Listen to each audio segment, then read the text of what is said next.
민중의 소리 이완배 기자 함께하겠습니다. 이완배 기자님. 네, 안녕하십니까? 예, 오늘 어떤 이야기 준비하셨습니까? 예, 오늘 월요경제학 시간이죠. 오늘은 폴 메이슨이라는 저널리스트 겸 경제학자의 포스트 자본주의 새로운 시작이라는 책의 내용을 소개해드려 볼까 합니다. 이 책의 내용이 정말 어마어마하게 방대합니다. 그래서 사실은 오늘 말씀드리는 내용도 책 전체는 조금 어려울 것 같고요. 아주 일부분만 겨우 소개를 해드릴 수 있을 것 같습니다. 저자인 폴 메이슨을 잠깐 소개해드리면요. 이 사람은 특이하게도 직업이 경제 기자예요. 저널리스트가 본업입니다. 그리고 겸임 교수로 영국 울퍼햄프터 대학교 국제경영학과에서 학생들을 가르치고 있고요. 이건 부업입니다.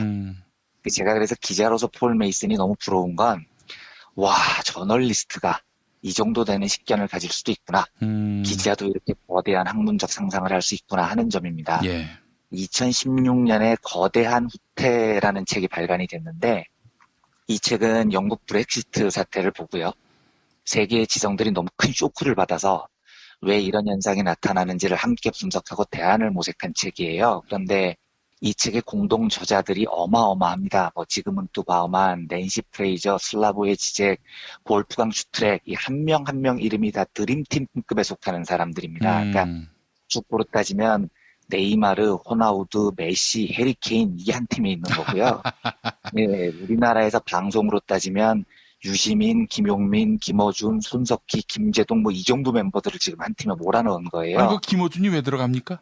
편집할까요? 아, 이상한 분이 제가 한번 실수로 넣었나요? 네. 그런데 이 드림팀에 예. 정통학자가 아닌 기자가 한 명이 있는데 그 기자가 바로 오늘의 주인공 폴 메이슨입니다. 기자인 제가 보기에 정말 대단한 사람인 거죠. 폴 메이슨의 포스트 자본주의는 자본주의 이후를 상상하는 굉장히 거대한 학문적 그림인데요. 예. 제가 이해한 중요한 한 대목만을 오늘 공유를 해볼까 합니다. 역사적으로 세상이 변하는 모습을 보면요. 조금 뻑뻑하게 움직이는데 라는 느낌이 들 때가 있어요. 그리고 그 뻑뻑한 느낌은 굉장히 거대한 변화를 유발합니다. 예를 들면 중세 봉건제 사회만 해도요. 봉건 영주가 자기 땅에서 대대손손 땅을 지배를 하고 살죠. 소작농들이나 농노들은 영주에게 종속이 돼서 대대손손 착취를 당하면서 삽니다. 그런데 이게 초반에는 뻑뻑하지 않아요. 그냥 수백 년 동안 아주 자연스럽게 이어져 옵니다. 심지어 영주들은 소작농들이 결혼을 할 때 초약권이라는 말도 안 되는 권한을 갖고 있었죠. 그래서 민중들이 결혼을 할 때 신부와 첫날 밤을 영주가 보내는 겁니다. 그러니까 이 시대의 농민, 소작농들의 삶은 노예보다는 낫지만 사실상 대대로 영주한테 종속이 된 아주 비참한 삶을 살게 됩니다. 그런데도 그 사회가 전혀 뻑뻑하지 않게 유지가 됩니다. 영주가 지역 내에서 모든 권한을 대대로 가지는 사회는 그 시절의 상식이었던 거죠. 예. 그런데 어느 시점쯤 되니까 이 중세 봉건제가 어떻게 망하냐면 어느 날부터 당연하다고 생각했던 그 신분제 사회가 뻑뻑해지기 시작하는 겁니다. 중요한 계기가 뭐냐면 기술의 발전입니다. 공장이 들어섰기 때문이에요. 이러면 자본가 계급이 생기고요. 노동자 계급도 생깁니다. 이렇게 기술이 한번 확 발전을 해서 경제적인 영역에서 큰 변화가 시작되면 종전의 지배 시스템이 뻑뻑해지는 거죠. 기업이라는 건 노동자들을 모아서 일을 시켜야 굴러가는 체제죠. 예. 그래서 더 많은 노동자들이 득실될수록 기업에 유리합니다. 노동을 하겠다는 사람이 많아져야 임금을 줘도 싸게 줄 수 있으니까요. 그래서 새롭게 돈을 번 자본가들이 원하는 세상은 노동자들이 득실되는 세상입니다. 그러니까 이제 자본가들이 보기에 영주들은 나쁜 놈인 거죠. 영주들이 지배하던 농민들을 해방시켜주고 싶어 해요. 그래서 노동자로 쓰고 싶습니다. 반면에 기득권층이었던 중세 귀족들, 영주들은 당연히 농노들을 안 놓아주려고 하죠. 예. 여기서 충돌이 생기는 겁니다. 여기서 이렇게 뻑뻑하게 굴러가던 세상이 일순간에 쾅 하고 폭발을 합니다. 혁명적 상황을 맞이하게 되는 겁니다. 중세 봉건제를 무너뜨린 시민혁명은 결국 신분제를 철폐하라, 모든 시민들에게 투표권을 줘라, 직업 선택의 자유를 줘라 이런 거였는데요. 이 목소리의 본질은 봉건, 이걸 무너뜨리는 데 있었습니다. 신분제를 철폐를 해야 귀족에 종속됐던 농민들이 자유롭게 도시로 이동을 해서 노동자가 될 수 있으니까요. 모든 시민들에게 투표권을 줘야 왕이 저어하던 세상이 자본이 지배하는 세상으로 바뀔 수 있으니까요. 예. 그래서 투표권이 민중들에게 주어지고 왕 대신 대통령을 뽑는 세상이 되는 거죠. 그렇게 새로 시작된 자본주의도 비슷해요. 자본주의가 시작된 이래 한 100몇 년 정도는 아무 문제 없이 잘 굴러갔습니다. 물론 그 초창기에 노동자들이 굶주리고 병들어서 죽어 나갔지만 자본가들 입장에서는 노동자들이 죽으나 봐나 알 바가 아닌 거죠. 예. 그러니까 자본은 그렇게 200년 동안 잔인하게 띵가띵가 잘 살아온 겁니다. 그런데 언젠가부터 이 자본주의 세상이 띵가띵가하지 않게 돼버린 거예요. 뻑뻑하게 굴러가기 시작하는 겁니다. 왜냐하면 기계화가 너무 빨리 발달을 했어요. 그래서 노동자들을 계속 자본주의가 실업으로 내모는 겁니다. 기계화가 돼야 자본이 돈을 더 많이 버니까요. 그런데 자본이 돈을 더 많이 벌기 위해서 벌이는 그 행동이 계속 확산될수록 노동자들은 계속해서 실업과 빈곤에 내몰립니다. 근데 제가 이제 종종 말씀드리지만 노동자는 곧 소비자이기도 하거든요. 그러니까 노동자가 가난해지면 자본이 만든 물건이 안 팔려요. 여기서부터 이제 뻑뻑해지기 시작하는 겁니다. 이걸 해소하기 위해서 사회주의 혁명을 하자 이런 시도도 있고요. 자본주의 국가에서는 대공황 같은 참사를 막기도 하죠. 그래서 자본주의도 이 엄청난 변화에서 어쩔 수 없이 옥지 시스템을 도입을 해서 노동자들에게 최소한의 부를 나눠주는 약속을 하는 겁니다. 세상이 확 바뀌어버리는 거죠. 그러니까 지금 이제 쭉 말씀드렸듯이 세상이 변하는 방식은 새로운 시스템이 들어서면 한동안은 그럭저럭 굴러갑니다. 그러다가 기술이 확 발전해버리면요. 옛 시스템이 그걸 감당을 못해요.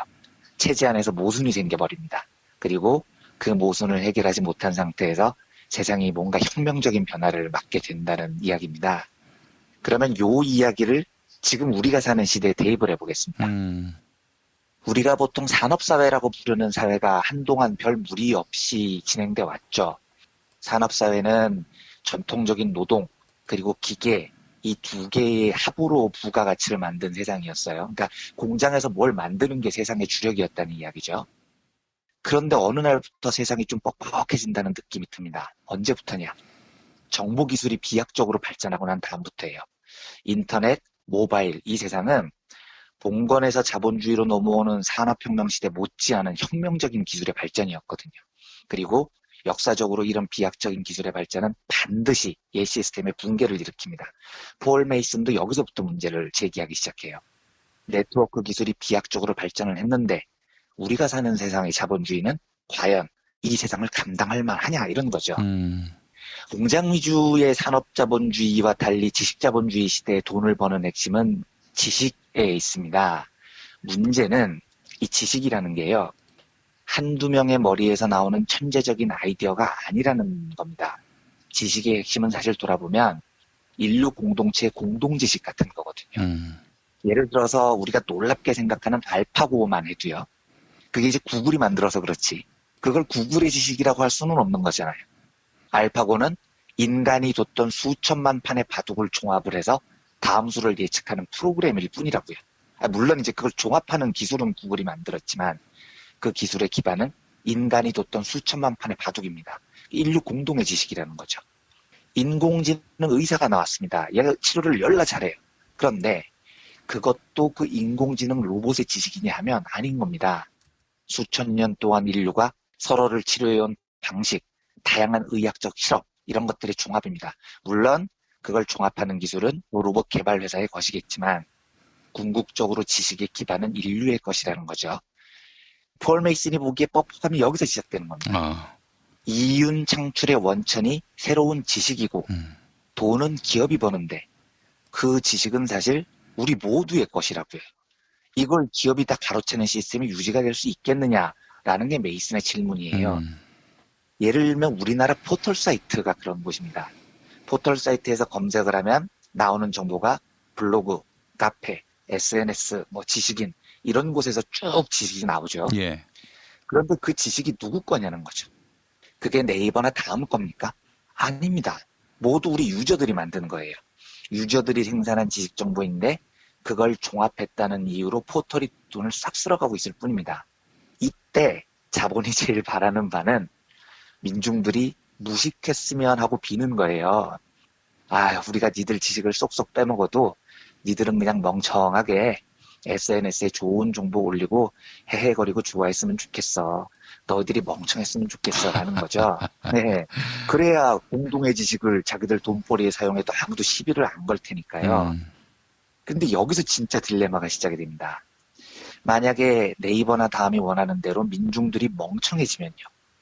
네이버나 다음은 유지가 될 수 있을까요?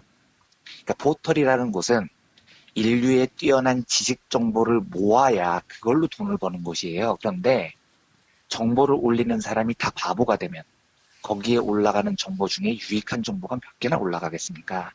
그러니까 멍청한 사람들만 사는 세상에서는 기업이 지식 정보로 돈을 벌 수가 없다는 겁니다. 예. 팟캐스트를 생각해보면 조금 더 쉬우실 거예요. 예를 들어서 실제로 제가 팟빵이 돈을 얼마나 버는지 전혀 모르고 그냥 하는 얘기입니다. 예. 그런데 팟빵이 돈을 무지하게 많이 버는 회사가 됐다. 이렇게 가정을 해보겠습니다. 왜냐하면 팟빵 안에서 유통되는 방송들의 정보가 매우 훌륭하기 때문에 돈을 많이 벌게 된 거예요. 그런데 팟빵에서 유통되는 정보의 품질이 뛰어날수록 듣는 사람들이 똑똑해져요. 폴 메이슨이 누군지도 알게 되고요. 기업이 지식 정보를 이용해서 돈을 버는 행위가 왜 문제가 있는지도 알게 되죠. 이러면 팟빵 청취자들이 이야기를 하겠죠. 야, 니들은 뭔데 돈을 많이 그렇게 버냐? 원래 그건 우리 모두의 공동 지식이야. 그런데 니들이 왜 그걸로 돈을 벌어? 이런 문제 제기를 안 하겠냐고요. 그러니까 제가 팟빵이 돈을 버는 게 나쁘다는 게 아니고 근본적인 딜레마가 있다는 겁니다. 인류 공동의 지식으로 특정 기업이 돈을 벌려고 하면 똑똑한 민중들에게 공격을 받아요. 그렇다고 민중들이 안 똑똑해지기를 바라면요. 팔만한 지식이 안 생깁니다. 그래서 지식기술정보사회에서 제일 큰 문제는 공동의 지식 정보를 특정 자본이 돈벌이에 사용하고 있다. 바로 그 지점부터 시작을 하는 겁니다. 예. 자본이 지식으로 돈을 벌려고 하는 한 이 딜레마에서 영원히 못 벗어난다는 거죠. 폴 메이슨은 이걸 자본주의는 공유된 지식과 함께 존재할 수 없다라고 이야기를 합니다. 메이슨의 주장 한 대목만 읽어보죠. 오늘날의 네트워크는 침묵시킬 수도 해산할 수도 없는 존재다. 물론 권력자들이 페이스북이나 트위터를 폐쇄할 수는 있다. 비상시에 인터넷과 휴대전화 통신망을 마비시켜 모든 경제 활동을 중단할 수도 있다. 하지만 현대인의 생활에서 핵심이 되는 요소들을 모두 제거하고 50년 전처럼 수직적이고 이념지향적이며 대중을 무지한 사회로 돌아갈 수는 없다. 그런 행위는 국가 전체의 플러그를 빼버리는 일과 같다. 이렇게 적습니다. 예. 불가능한 일이라는 겁니다. 그건요. 지식경제 시스템이 유지되기 위해서는 민중들을 무지하게 둘 수 없다는 거고 막을 수도 없다는 거예요. 그렇다면 민중들이 똑똑해져야 되는데 똑똑해질수록 이 잘못된 분배 시스템을 민중들이 두고 보지 않을 거라는 겁니다. 이 모순 때문에 공유의 지식을 사유의 재산으로 이용하는 지금의 자본주의는 유지될 수 없다는 거죠. 사실 그 생각을 해보시면 인류 문명 역사를 보통 한 7,000년 정도라고 하는데요. 이 7,000년 역사 동안 현재 우리 민중들의 지적 수준이 어느 정도 될까요? 이게 제가 장담할 수 있습니다. 인류 문명 7,000년 역사 속에 오늘날 우리가 제일 똑똑할 거예요. 그러니까 청취자 여러분들께서는 정말로 자부심을 가지셔도 되는 게 인류 문명에서 이만큼 똑똑한 사람들이 없었습니다. 게다가 한국은 이런 정보 공유가 매우 뛰어난 사회죠. 이렇게 대중들의 높은 수준의 지식이 이뤄진 사회일수록요. 유통되는 정보의 수준도 굉장히 높습니다. 그래서 정보를 이용한 돈벌이도 잘 돼요. 그리고 그 돈벌이가 자본의 것이 아니라 우리 모두의 것이라는 의식이 확산될 가능성도 굉장히 높습니다. 예. 세계가 신자유주의 끝물에서 후퇴를 거듭할 때 우리는 이명박근혜를 극복하고 촛불혁명을 완수했잖아요. 이건 우리 대중들이 지금 현재 사회에서도 세계적으로 얼마나 높은 지적 수준과 정보 공유 능력을 갖고 있느냐를 보여주고 있는 거죠. 대한민국이 전 세계적으로 모순에 빠진 자본주의를 극복할 굉장히 좋은 토대들을 갖추고 있다. 이런 말씀을 드리고 싶은 겁니다. 예. 이 책 마지막에 보면 굉장히 재밌는 이야기가 하나 나오는데 이것만 말씀드리고 오늘 브리핑을 마무리하겠습니다. 1%를 해방시키자라는 제목의 소챕터인데요. 메이슨은 이제 우리가 새로운 세상을 만들면 지금까지 지식 정보를 지 것처럼 이용을 해서 부를 독점했던 1% 부자들에게는 어떤 일이 벌어질까? 이걸 물어봅니다. 네, 메이슨 대답이 이겁니다. 걔들은 지금보다 가난해진다. 하지만 그럼으로써 더 행복해진다. 부자로 살아간다는 것도 힘든 일이기 때문이다. 이렇게 적습니다. 그러니까 부자로 살기 되게 힘들다는 거예요. 메이슨 생각에. 예. 안 그럴 것 같죠? 부자로 살면 다 좋을 것 같습니다만 아닙니다. 그게 메이슨 생각으로 보면 되게 힘든 일이에요. 음. 왜냐하면 지금 상위 1%의 사람들의 철학은 똑똑한 사람들이 성공한다라는 자유주의 철학을 기반으로 하고 있습니다. 그러니까 자기들이 성공한 이유가 뭐냐? 내가 잘났으니까 성공한 거야. 이렇게 생각을 해요. 그런데 그 철학이 유효하려면 자기가 끊임없이 남들보다 잘났다는 걸 입증을 해야 됩니다. 그런데 이게 얼마나 피곤한 일이겠냐요. 실제로 그 사람들 그렇게 별로 안 뛰어나거든요. 그 사람들 대부분은 그냥 금수저를 물고 태어났고 우연히 겹쳤고 그랬던 거예요. 그런데 이 사람들은 내가 남들보다 뛰어나다라는 걸 끊임없이 입증을 해야 됩니다. 이 책에 나오는 예가 이런 건데 티셔츠에 자기가 나온 대학 이름 새기는 게 그런 거죠. 그러니까 하버드, 케임브리지, MIT 뭐 이런 애들이 대학 이름을 커다랗게 새겨놓은 티셔츠를 입고 다니잖아요. 메이슨이 보면 열 안심하다는 거예요. 그 티셔츠가 의미하는 바는 나 되게 뛰어난 사람이에요. 나 부자가 될 자격 있어요. 이걸 입증하기 위해서라는 겁니다. 그런데 메이슨이 보기에 그런 행동은 나는 남들보다 특별하게 보이고 싶어서 환장하는 신자유주의의 노예일 뿐이에요 라고 떠들고 다니는 거랑 똑같다는 거죠. 예. 메이슨 그대로 읽으면 명문대 후드 티셔츠는 이 비속탄 세계에 입장했다는 표시일 뿐이다 이렇게 이야기를 합니다. 명문대 티셔츠는 이 비루한 세상 속에 편입됐다는 시그널이다. 그렇죠. 바로 그런 뜻입니다. 요거 한 대목만 읽어보겠습니다. 1% 세계의 내면에는 회의와 불안이 가득하다. 이렇게 격차가 심한 세계에 살면서 나는 특별해야 한다는 신화에 지배당하지만 실제로는 획일적인 삶, 모든 것을 잃을지도 모른다는 걱정에서 벗어나지 못하는 삶, 그것은 힘든 삶이다. 농담이 아니다. 하지만 좋은 소식이 있다. 우리 99%가 그들을 구원하러 오고 있다. 포스트 자본주의가 그들을 해방시킬 것이다. 이렇게 적습니다. 그러니까 1%에 속했다고 생각하는 사람들 머리로 잘 안 되는 머리로 글로벌 기업 운영할 만한 자격이 있다는 걸 보여주기 위해서 삶이 얼마나 힘들겠습니까? 그게 이제 우리가 해방시켜 줄 수 있다는 겁니다. 기업이 벌어들이는 이익의 원천이 만인의 공유 지식에서 출발한다는 사실을 인정만 하면요. 그걸 만인에게 돌려주기만 하면요. 물론 그 1%는 지금보다는 좀 가난해지겠지만 훨씬 행복해질 거예요. 이재용 씨처럼 괜히 능력에도 안 맞는 스트레스 받을 필요가 없어지는 겁니다. 모두의 지식으로부터 생긴 이윤을 모두에게 돌려주는 사회. 그러니까 똑똑한 민중이 비정상적이고 소수가 지배하는 시스템을 뿌리부터 바꾸는 사회. 요게 아마 폴 메이슨이 그리는 원대한 그림인 것 같아요. 요런 세상에 대한 개념이 우리 스스로에게 정립되면 정립될수록 우리가 이런 세상을 더 꿈꾸는 지식을 누적하면 누적할수록 이런 세상이 더 빨리 올 수 있습니다. 그런 차원에서 오늘은 폴 메이슨이 그리는 포스트 자본주의의 거대한 그림 중 일부를 설명드렸습니다. 세상이 이렇게 급속하게 바뀌는데 그 양상이 거의 물과 같은 그야말로 엄청난 물이 들어오는 그런 상황으로 비유할 수 있겠네요. 네, 정말로 그렇습니다. 전 세계는 이렇게 변하고 있고 포스트 자본주의, 지식 정보의 사유하냐 공유하냐 이제 이런 것 때문에 세상이 변할 텐데 우리나라의 조중동이나 자유한국당 같은 머리로는 죽어도 이해를 못하는 시스템인 거죠. 이런 것들은요. 알겠습니다. 이한배 기자님 오늘 말씀 잘 들었습니다. 네, 감사합니다.